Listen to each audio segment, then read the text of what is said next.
සිපු තුල බලාපොරොත්තු ඔබ හමුවේ පිබිදෙනා පැය 24 සේවය කැපවීමෙන් යුතුයකම වෙලා ජනතාවගේ විශ්වාසය ඔබ අතේ රැඳෙනවා ගම්මැදින් යන මාවතේ ඔබේ පාසටහන්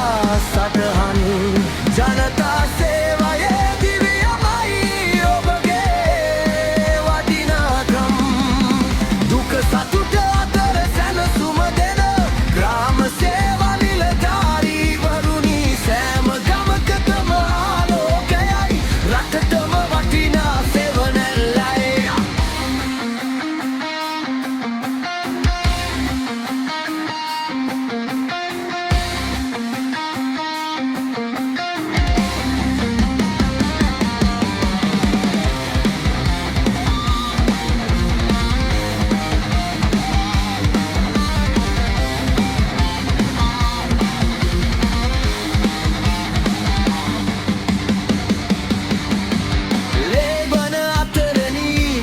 රකිමින් අයිතිවාසිකම් සුරකිමින් සහතික